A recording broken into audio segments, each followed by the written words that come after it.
If you're involved in the business of power station demolition, even in the most remote way, I need you to listen to this. There's 250 power plants left here in the US. There's 300 in Canada. There's 300 plus in Europe that are coal fossil plants.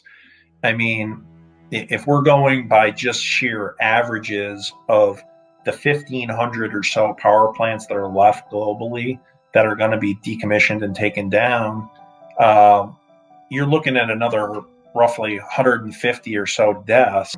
That was Joe Vendetti, a man with a huge amount of industrial and power station demolition to his name. And following a spate of power station demolition fatalities on both sides of the Atlantic, Joe has taken this opportunity to speak out and to warn others. So please stick around and listen to what Joe has to say. It could just save somebody's life. I mean, we really started getting into power plant demolition, I would say, back in 2006. We started approaching utilities, kind of knowing that coal was at its last breath, and seeing that there was 500 or so plants in the U.S. We thought that was going to be a really big emerging market back in 2006, and then you didn't have a lot of companies that had done a hung boiler, and so there wasn't a tremendous amount of experience, and I think then we first had, I want to say, we had our first fatalities in the U.S. on a hung boiler down at Duke, or it could have been out in California. They were really close together, where two burners got crushed together under a boiler. It was within a month, and kind of since that time, the playing field, there's, I want to say, maybe 10 contractors in the U.S. that I constantly see at bid walkthroughs that have done certainly more than one power plant. But recently, within the last 15 months, really, to see this amount of fatalities, I think people are taking work too cheap. I think obviously the utilities are not understanding really what the dangers are in doing a hung boiler. They want to say, okay, this person's done a stadium or they've done a high rise, that qualifies them for a power plant, and it doesn't. I mean, there was a public bid down in Florida about 18 months ago, and the only qualifications in the spec were having done a project of about 10 stories, and all the people that came out of the woodwork for that, and it was quite scary. And the company that ended up getting it, did have some really close near misses, and thank God they didn't have any fatalities. Being on the Demolition Safety Committee and part of NDA, I mean, I kind of see a lot of the OHSA reports that come through and a lot of the accidents that happen, and it's really unfortunate. I mean, up at Crawford Station up in Chicago, you had a company that's never done a power plant. Really, I don't think, I looked at their resume, had no industrial experience before, and they had a person, a poor gentleman killed up at Crawford Station in Chicago, and that was, just horrific. But when you see it with the guys that have had a lot of experience, and then you see fatalities in that group, it's just, there's something underlying, whether we're getting complacent, or it's the fact that we're doing things a little faster and trying to do a little cheaper, and that's unfortunately, or the client's pushing schedule or things like that. So. It's an interesting point, because certainly in the immediate aftermath of the Didcock accident here, one of the first criticisms that was levelled at the contractor involved there was the fact that they'd never done a power station before. And yet, as you say, when you look at the fatalities, certainly on your side of the Atlantic, A lot of the companies that have been involved in those fatalities have done power stations before. It's not like they're wet behind the ears, is it? Yeah, and that's, it's unfortunate. I mean, when I talk to, um, because when Didcock happened, we were in the middle of doing an 1,800 megawatt 4 unit power plant, and Mr. Coleman had gotten in contact with me, and I talked to him about possibly sending one of my engineers over to the UK to kind of figure out, what had happened and what had went wrong, and just we really didn't even kind of need that once he told me, what happened. Apparently, in the UK, you guys were against using shape charges. Is that accurate? That was the case, less so Yeah. now, I think. Yeah. So, and I mean, if you see some of the collapses that have happened here in the U.S., a lot of the undermining that happens when you're going to do, say, a cable felling, you really have to cut deep, into a column to make it, you know, that you're going to pull it over with some excavators and generate that kind of kip to break the column to cause that collapse. So, I mean, you think about how much work a shape charge does, and then you use the kicker to displace that column. Um, it's very dangerous. I mean, early on in my career, I remember if you could take, and we were working at General Electric in Pittsfield, Massachusetts, and if we could get a column in a building that size, we worked at a boiler, a very small boiler, 9 megawatts that just powered the plant. And we got it to collapse with a torch. 30 years ago, you got an attaboy. Oh, that was fantastic. Uh, but even then, it was only two of us that had worked our way through the columns, got to the last point on the column, and we had an escape route. And I remember this older gentleman that had been in the demolition industry since the early 20s, said, if you hear any creaking or popping, and we're going to be looking for a bird's mouth in the column to start closing, and then we got to get the hell out of here. And back then I was a kid, I didn't really know anything, and we got this big boiler to kind of collapse on itself, and it was all fine and dandy. But these days, when you have multiple workers that are working under a hung boiler and don't have an escape plan, haven't worked out a methodology on how, we the way we do it now, if we are going to do any cable work, we work with a third party engineer, whether it's Sigma Engineering or Paul Rose, somebody that has a lot of experience in boiler structures.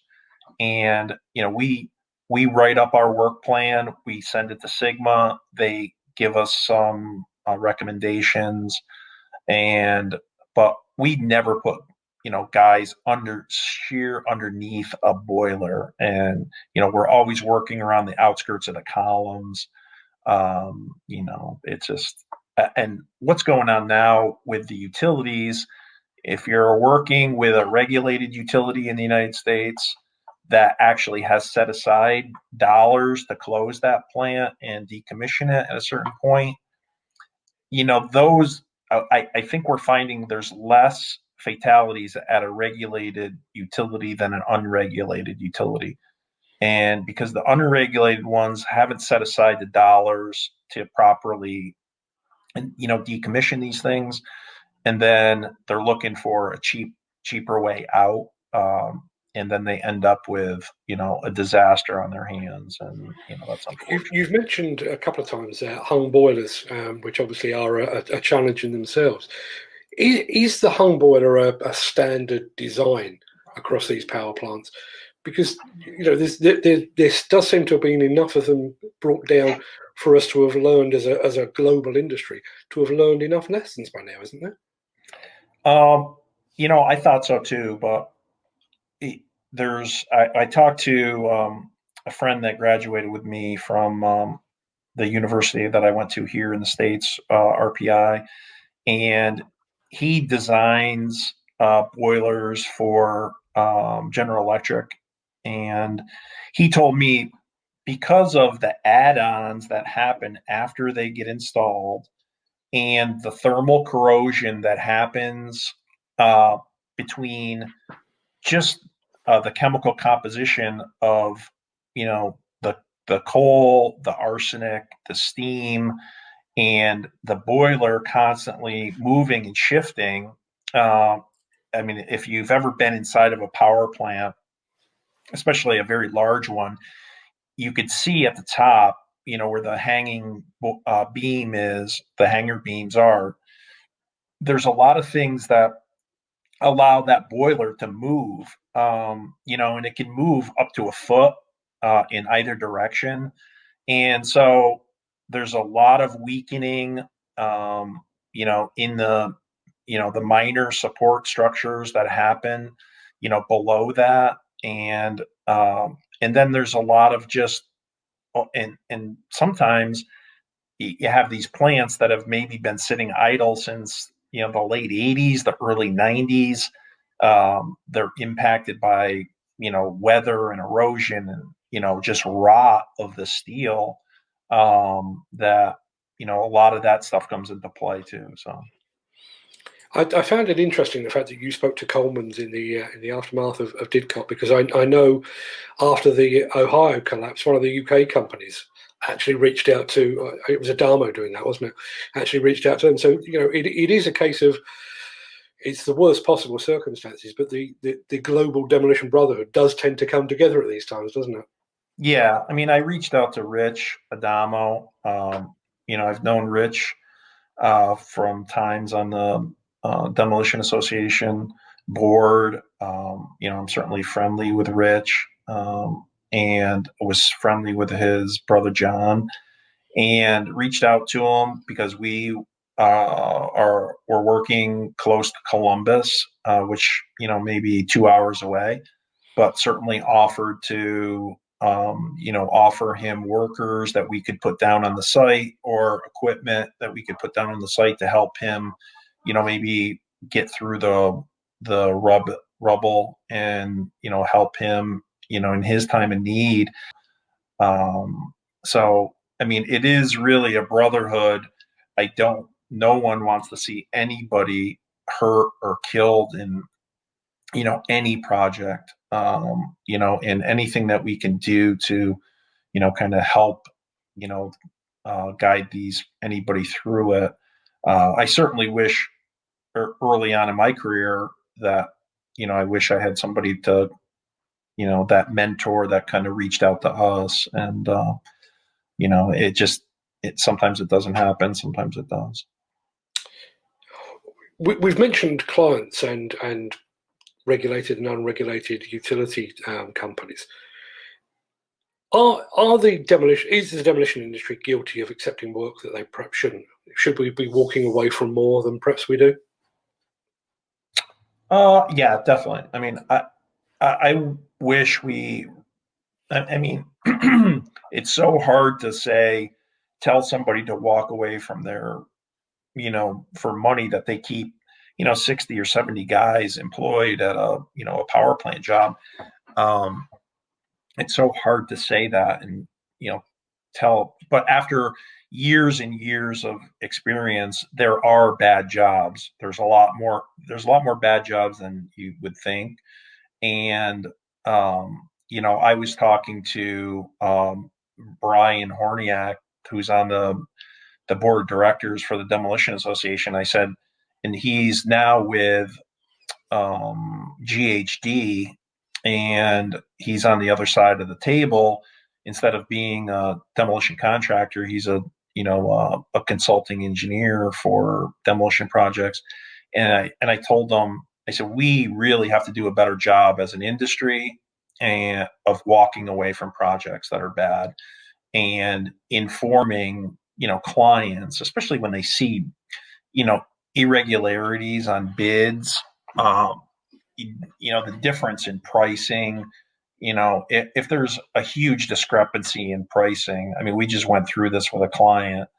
They gave us the bid results, and uh, our company, Brandenburg and North Star, were clumped together in a very tight ball. And then there was, two very low local contractors for these two hung boilers.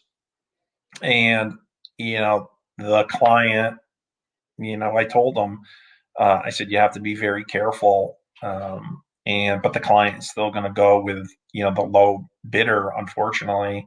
It's just, it's something we really have to, I don't know if it's a campaign that we have to, put together about taking, cheaper work, or really knowing how to dot your I's and cross your T's. I think the Demolition Association, the American Demolition Association, they put out a recent survey that said, what is going on with these fatalities, and is there enough qualified demolition contractors to do the remainder of the 250 plus power plants that are left here in the U.S. And it's not necessarily a qualified versus unqualified issue, because we've seen, qualified contractors are having these same accidents and hurting people. I think it's a lack of there's contractors for taking jobs that are, unfortunately, we're taking them too cheap, and people tend to cut things that they feel aren't,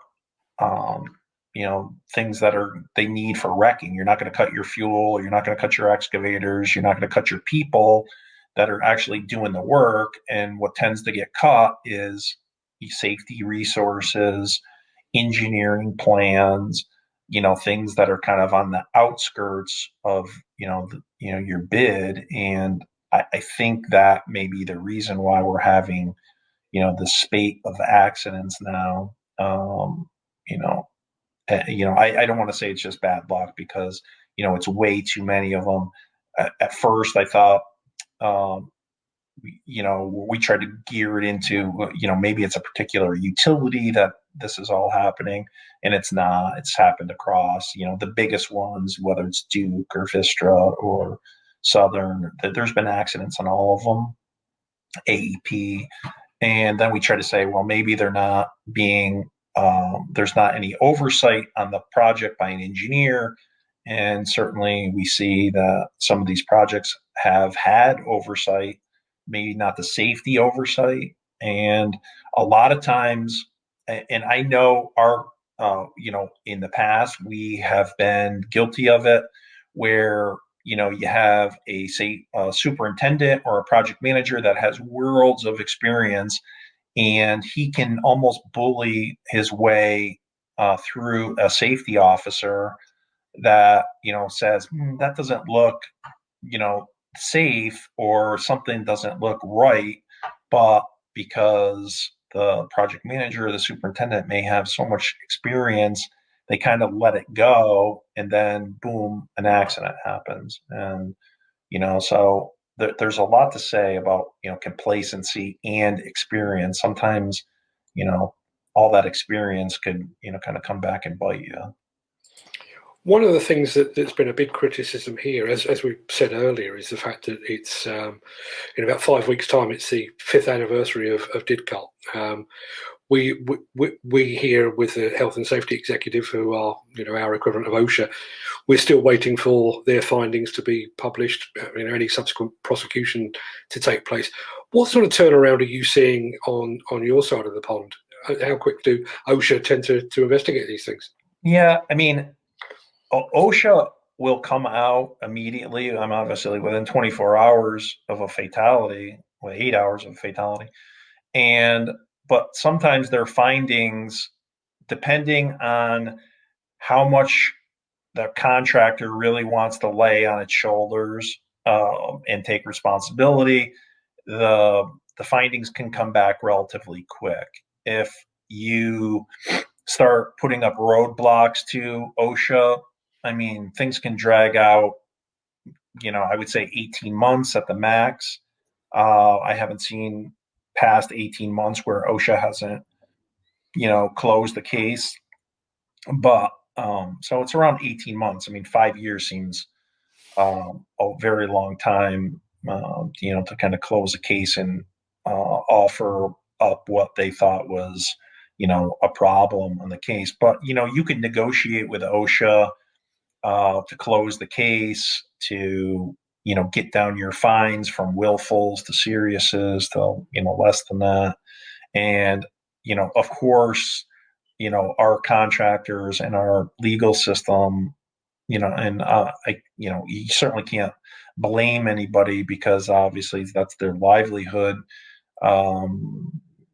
Some companies here in the States, if you've had a fatality, you're kind of blackballed for 5 years of working for a company. I wish the utility, at one point, I have to say, there was a utility, TVA, Tennessee Valley Authority.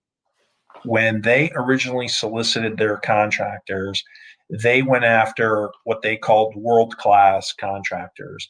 They were looking for zero fatalities. They were looking for a DART of zero, TRIR of zero, OSHA recordables, as low as possible. And then for whatever reason, they they had bid several power plants, and the prices of those power plants were significantly over the budget that TVA had set aside.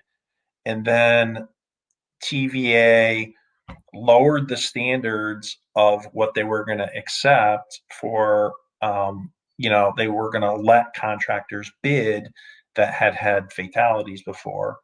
And knock on wood, it has worked out for TVA. And TVA, I love the people at TVA. They're very professional. They believe in observations, keeping people safe by observations, part of the BBS safety system, which we do. And I think that's kept them safe. So they did lower the bar to, increase the number of bids that they were getting on their projects, and they have still kept people, relatively, kind of safe. They've had zero injuries on 4 or 5 very, very large power plants that they've done, and kind of lowered it to their standards just a little bit to allow contractors that have had one fatality. If you've had more than one fatality, you can't bid at TVA. But some of the other utilities are a lot less stringent than that. And I think that, that obviously is an issue. And they get, if you think about it on this side,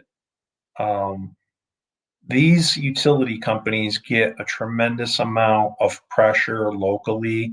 They're going to close a plant. They're going to lose 700 well-paying jobs inside this plant.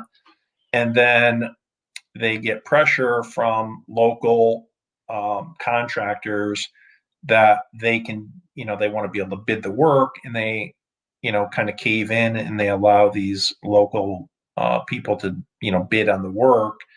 And, that's, I think, part of the, the problem, that they don't have the wherewithal to understand the real dangers of, power plant. And we try to do our best. I mean, I speak at Power Gen. I try to speak at Power Gen every year. I try to speak at Electric Power, EUCI, and EUEC. And I'm not, of course, we're going out there to kind of promote our business and put our propaganda out there. But one of the main focuses in a 45-minute talk that I give at all these utility conferences is really picking a contractor, a safety aspect of picking a contractor, that has that experience, and to try to rely on a behavior-based safety system. Do we do enough as a global industry on sharing those fatalities, near misses, accidents? I know there's one of my concerns has always been the fact that the NDA works in the States, EDA works in Europe, NFTC works in the UK. They all speak to each other, and I wonder if that sort of information and that sort of learning is going cross border. Has that been your experience? Well, I'll tell you, we brought this up at one of the safety committee meetings, and we tried to get it pushed out into the NDA to try to push it globally. I understand the hesitance from a contractor that has had an accident or has had a fatality, not wanting to, share that information with other contractors or other people in the industry. Just from a legal standpoint, I could understand that, because they don't want any blowback, wrongful deaths, lawsuits, things like that. So that's kind of it really hit a brick wall here in the States when we tried to get a lot more data from the accidents, especially fatalities that were happening at power plants. We wanted the data to share with our members, but the legal staff that are working with the companies kind of told us they don't want any cases reopened that were closed. If they did settle with a family or a person, they didn't want it reopened. If some crafty lawyer found a way that said, "Oh my God, we just found out that they were extremely willful, so we're going to reopen this and we want $5 million more," or some, that was really why it hit a brick wall. But I do think if we're going to stop the amount of deaths that we're having in this industry, I mean, there's 250 power plants left here in the U.S. There's 300 in Canada. There's 300 plus in Europe that are coal fossil plants. I mean, if we're going by just sheer averages of the 1,500 or so power plants that are left globally that are going to be decommissioned and taken down, you're looking at another roughly 150 or so deaths in our industry if we don't get out in front of this thing and kind of start sharing our information of what to do and what not to do. One of the things that really stopped me in my tracks when we were speaking on LinkedIn the other night was the fact that you mentioned that there'd been 15 deaths in however long it was, the last 12 months or whatever it might have been. But your company had actually bid on every single one of those. Now, obviously, you haven't had those fatalities and those accidents, but that's a very, very close call, isn't it? Yeah, I mean, unfortunately, especially like plant killing, and the next one to go is Stewart. I mean, I think we bid those as a package. Inherently, you can see we bid a plant in Arkansas. I want to say 3-4 years ago, and just walking through it, we'd like to walk through with at least 2 or 3 people, and one person has one role, another person has a safety set of goggles on, one person has a scrap set of goggles on, and another person has an operational set of goggles on. And then we try to get together afterwards and look at kind of the limitations, whether it's what's the safe way to drop this? Is it implosion? What are the restrictions? You know, and look at thousands of pictures that we took inside the plant and try to kind of really do a good zoom in to see if there's any um, separation, because sometimes you could see where um, an upright column has actually pulled away from the turbine hull. And once you start seeing a little bit of that separation, you realize that the plant is as well built as these power plants are. They're not going to stand there forever and get beat on by rain and snow and wind and the thaw and freeze process. And so we try to look at a lot of those things where we see the plant maybe starting to come apart already. Whether it's missing rivets or cracks in the columns, or even we've seen things down in Texas where there kind of was some thermal expansion on the outside of the boiler. So and I think everybody approaches things different. Everyone doesn't have that kind of money to send teams of 3 people, 4 people to power plant walkthroughs and then go through again, even get a second or third walkthrough before the bidding process. And so, I mean, I think, it's kind of scary, when you think about you were in that plant, and it collapsed. I mean, when I was just, 24 or 5 years old, we were walking an old mental hospital in Philadelphia, and they split up. There was such a large group of bidders. They split us up. There was, I think, 30 went one way, 30 went the other.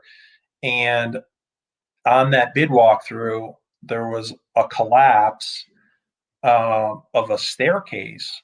And this was just a mental hospital. And 2 contractors down in Philadelphia ended up losing their life on a bid walkthrough for a demolition of a mental hospital. And so I learned early on, I don't walk anywhere without kind of, looking, thinking about, does that really look rotted or, and I don't know if a lot of the younger folks, I mean, I'm getting older now and, I got maybe 10 more years left in this industry and before I sit on a beach somewhere. And I don't know if a lot of the younger folks, look at it that way. And I think we need a mentoring program in this industry to teach some of the, younger folks coming up, the dangers, that are out there every day, and that are constantly changing. I mean, we take down one part of a power plant and we get rid of one hazard and may create 2 other ones. And, and that's what I kind of try to instill in all my guys, always thinking, what's the worst possible thing that can happen at any particular time out here, whether it's loading a heat exchanger onto a low boy or, digging out footers or taking down some coal bunkers. What's the worst possible thing that can happen? And knock on wood, that's kept our guys safe, kept me safe. But I wish there was more of a mentoring program across the globe in this industry, in sharing of really dangerous activities that happen. It's interesting that you say about the fact that you obviously remember a lot of these plants where you visited, and there have subsequently been accidents. I visited Didcock 2 or 3 times before the accident there, and even though I'm a journalist, I'm not a demolition man by any means, but I just kind of feel like an affinity with the place. I mean, I've been back for every anniversary of the accident. I'll be back there again this year, lockdown allowing. I don't know why. I don't particularly like it there. In fact, I actually hate it there. But you kind of leave a part of yourself, and it leaves a part of itself in you, doesn't it? Yeah, I mean, absolutely. I mean, and I think, from my understanding of Didcock and what happened there, and obviously I think it had a lot to do with the lack of using shape charges. And in the UK, I mean, you would cut, a column to, pretty much almost failure. And then from what I understand, they were actually welding back plates, to kind of stabilize a column that was, maybe in a little wishy-washy. And then they would plant the kickers to kind of displace those columns. And so, I mean, I think I understand why Didcock happened. And hopefully that'll never happen again. Certainly in the UK, I hope people are understanding that shape charges are, very beneficial. But, undermining as good as you think you are in undermining columns and how you think that plant will react, I would say get the advice of a structural engineer, because if you have ever been underneath just say a 300 megawatt boiler that may have say 24 columns, and you have done, or your team has done, many of those boilers of that shape and size, and you think you know exactly which ones to cut and work your way around, you can see, if you just watch, as you cut one column, the way the weight and structure reacts to compensate for that one column being cut, it shifts the loads around that, and it's going to continue to shift the loads. That's how smart, good engineering is, that it continues to just shift the loads where it knows it can hold, that load will be held up. But to a point, we can't, it's not going to hold up on one column. And it's very scary to, when you watch things progress.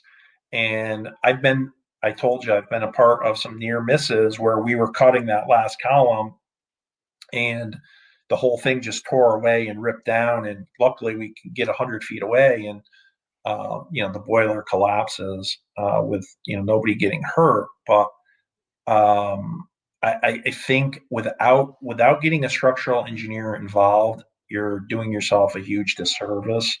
That $25,000 or whatever it may cost you to engage someone like Sigma or Paul Rose, to understand how that load is going to shift as you cut into those columns, and depending on how deep you cut, it's very scary to think that people are still kind of really doing that, to try to get it to come right over. And it certainly happens. I mean, there's a lot of plants out there. I mean, we can't bid on every single one of them, and so I don't know what has happened on every single plant disaster. But and I'm really eager to find out kind of what happened at Killen, because it was a relatively newer plant. It looked pretty stable, but so very eager to find out. Do we as an industry take enough notice of how these structures were actually put together? And you've mentioned 24 columns. I guess somewhere in the archives there is some detail of how that was put together in the first place. Are we paying enough attention to the ability to re-engineer or de-engineer these things? I mean, obviously, just with one death, I would say no. And I just, from knowing not every contractor engages a structural engineer, or not every contractor may have a PE on their staff. And even that some contractors have PEs on their staff, those PEs may specialize in civil work instead of structural work. And a hung boiler, the way that weight shifts and is meant to shift around. Obviously, when you have, say, a pendulum, boiler where water is flooding, steam is flooding those tubes, the weight on those hung boilers uh, when they're in operation vary drastically. So it's really engineered for a shifting of stresses and weights to occur. And that's why not everybody understands this isn't just a typical stand up straight steel frame building where you can cut wedges out of it or cable it over and it comes over. It's not meant to react like that. And so when people start not seeing what they think they should see, they start cutting deeper and deeper and deeper into these columns, and then kind of before you know it, you have a huge collapse. And not I remember the blaster Eric Kelly that passed away recently. I remember Eric telling me down at a project he was working on down in Victoria, Texas. He said all he needed to get a power plant to get a boiler over was one 490 size machine and an inch thick cable, and he could get any boiler in the world. He didn't care how big it was to come down. And you see things like the boiler will stump, or it'll fall within itself and get contained within the structure. So there's not enough structural analysis. I mean, I think the long part of the answer is no, there isn't enough structural analysis that we're doing as an industry, as a group of contractors, and it has to get better. Given your earlier comment about the fact that there's potentially 1,000 or more of these plants still left to come down to comply with emissions regulations, is now not a good time? To a degree, it feels like closing the stable door after the horse has already bolted, because we've had fatalities. But is there not some scope for the NDA and the NFDC and the Institute of Demolition Engineers to get their heads together and create some sort of guidance on plant decommissioning? There is, and there should be. I mean, I know a lot of everything is kind of running, but way, way behind, especially with our NDA committees and the NDA conference in New Orleans, because, obviously people are, whether they're scared to travel or won't travel or can't travel. I think the NDA this year, we're having far, far less committee meetings. We're having far less actual meetings. So COVID has certainly put a hamper on it, but it hasn't stopped the work. There's still contractors out there that are working like us every day. And there needs to be a guidance document. I mean, we create guidance documents all the time. I did one last year for hydraulic hammers. We certainly need a guidance document as an industry for taking down power plants, whether it's just a checklist, 11, 12, 13 page document that goes through steps for, kind of safe demolition. And getting I think one of the most important things that if we put out a guidance document like that all the utilities, all the environmental liability transfer companies, all the people that are going to, maybe try to rebuy these power plants, everyone buys into the fact that if we're going to decommission this unit, these are the steps that we're going to have to follow, bar none. And if something changes in the field, we have a management of change document in place, because that's one of the biggest things for a lot of somebody like me, old timers, to get their hands around. That we write a plan and then we start working our way in the plan, and something changes. You see a gap get this big, the actual whole entire column picks off the column plate like 6 inches, and you're like, wow, I never saw that before. And there, at that point, you should stop. you shouldn't cut anymore because you saw something different, and there should be a change management that's kind of a buzzer goes off in every contractor's head that says there's a different scenario here. Something different just happened, whether it's a bird mouth not opening or closing that way you thought it should. Call your engineer, call your third party engineer, get them involved. Say, this is what just happened here on this site. It's a lot different than what I've ever seen before, and have them walk through it. And that may delay your project. That may delay that boiler from coming over that day. Maybe that person has to fly in from wherever, Las Vegas, and come out and really inspect and see what happened and look at all your cuts. Maybe you went out of sequence. Something changed. And when something changes like that, it's that structure telling you that there's something that you didn't take into account. There's a difference there. Maybe there's add-ons that happened way above.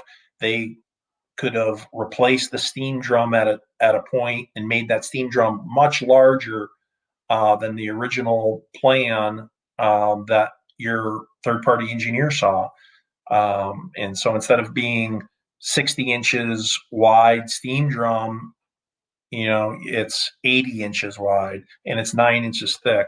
So the weight, could be different, but there's tremendous amount of add-ons that these utilities do to hung boilers after the fact to make them heavier and just make them certainly harder to take down. And so, I mean, getting, your hands around that is key to not having any more, deaths in this industry. I mean, it's not the dollars and cents that keep me up anymore at night. It's making sure that every single one of my guys goes home the same way they came to work. That's what keeps me up at night. Just one slip up, that worker or somebody got complacent, thought they knew, what this was or that was. That's what kind of keeps me up at night. And I think, we need more of that, in this industry, and not just like being able to put your head on the pillow and, you're relying on guys out in the field, to take down these massive structures. And some of these people, I mean, from what I've read at Killen, some of these people were, just fresh out of the union hall, that were, kind of burning on structures that they've never burned on before. I really do appreciate you taking the time today. And if one person takes note of what you've said today and thinks about taking down a boiler in a slightly different way, then I think our work here is done. Okay. I appreciate it, Mark. Thank you. Be safe. And you stay safe, my friend.